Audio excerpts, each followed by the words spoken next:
What will you do when the war is over? Tender comrade, when we lay down our weary guns, when we return home to our wives and family, look into the eyes of our son. Hey. What will you say? Hi. Hi. I just thought you should know that the table you're occupying right now is the very one Shivam Parekh was occupying the day he got killed. Should I move or something? No, I'm just saying. Please don't mind. I'm just saying. I myself was sitting right here, right next to him.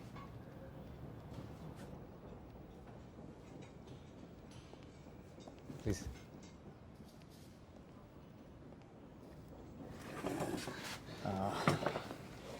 Yeah. Thanks.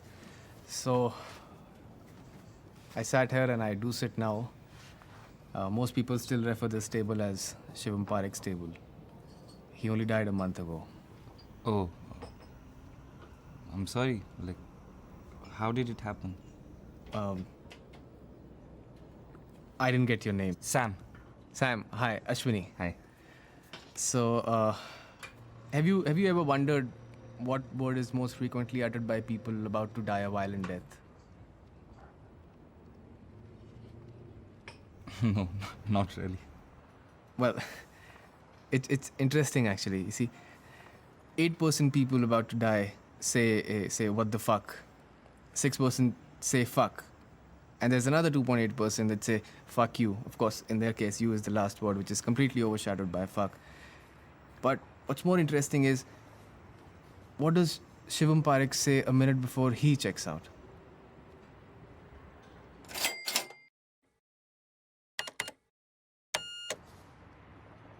So, is that it?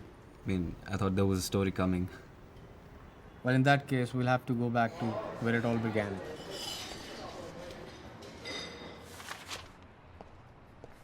They used to call him the Little Miracle. In fact, what he did for living was nothing short of extraordinary. Like what? Like, he used to work for Worst Case Scenario Incorporated. Really? Yeah. Like, he would go to amusement parks and tell them how many people could die on a ride. Or what would happen if a bus full of passengers was taken hostage. In fact, he did the Worst Case Scenario report for this place as well. He got a free year-long supply of cheeseburgers for that. A tornado, a car crash, an earthquake, a disgruntled ex-employee with firearms, and 15 other cases of food poisoning. Other than that, your enterprise is completely safe.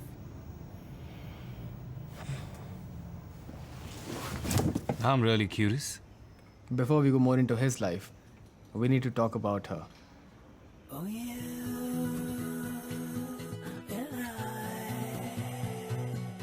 A month before Shivam's death, Aanchal sent an email to the owner of Jesus Christ asking to include normal burgers without cheese on their menus. The owner never replied to her emails, and that made her feel like she was invisible. Her boyfriend had no clue why she left him that night. And I guess he really loved her.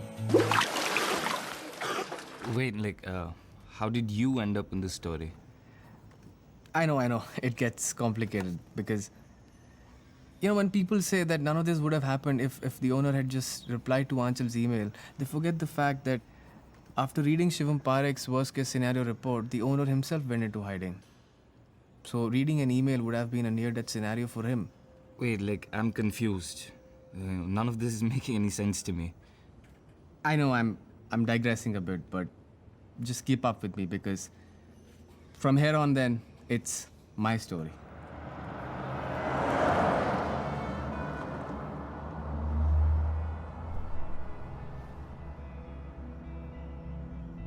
After she left me, I would fall asleep everywhere but our bed.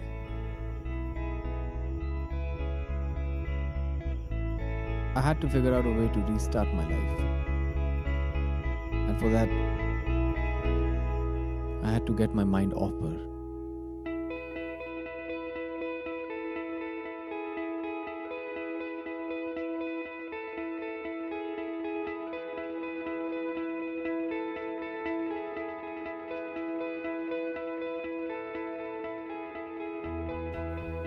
And sometimes I felt I was not the only one who's alone. But unlike me, he had hope.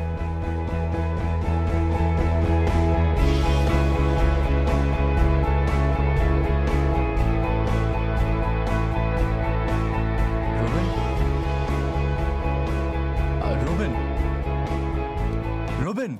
Hey, I'm sorry I'm late. I know we said 10, but I had a nightmare morning with the kid. Sorry, but I'm not sure. Look, I know we had a deal, right? But just hear me out. 500 is too much. Give it to me for 400. I have no idea what we are talking about, you know. I think you've got the wrong guy. They told me you were tough, you know. But just hear me out. Let's do a 460 for 1,000 pieces, and I'll do you a favor. What do you say? It crossed my mind that maybe I should tell him that I'm not Ruben. Strangely enough, I found myself saying, 400 seems reasonable.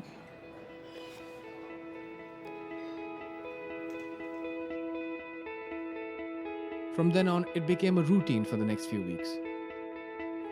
It was good to be around people for a change. Even if I had to pretend to be whoever they wanted me to be, that 10 minutes of human connection was enough to keep me going. See, all of this is very interesting, but you still haven't told me how Shivam Parekh died. It's weird to feel that you miss someone you're not even sure you know.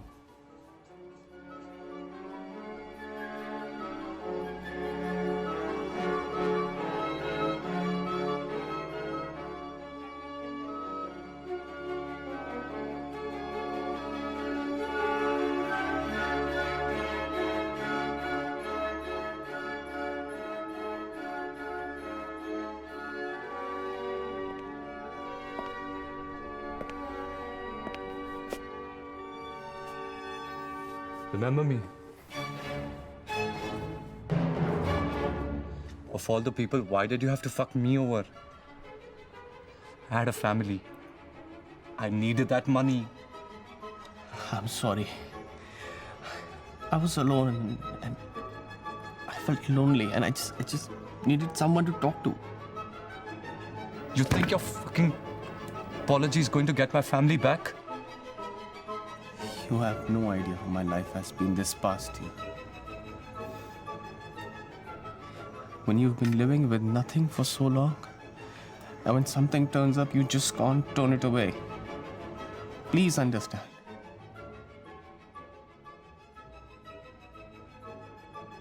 My kid, he won't even look me in the eye. You know how that makes me feel?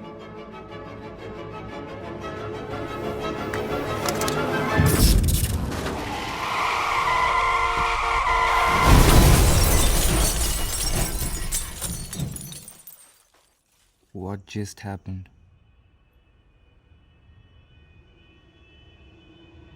I will never know for sure what Shivam Parekh was thinking that night. But in the end, all he could manage was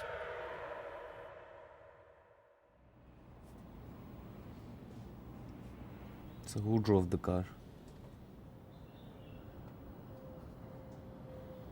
I know after seeing this carnage on news, the owner of this place actually managed to get out of depression.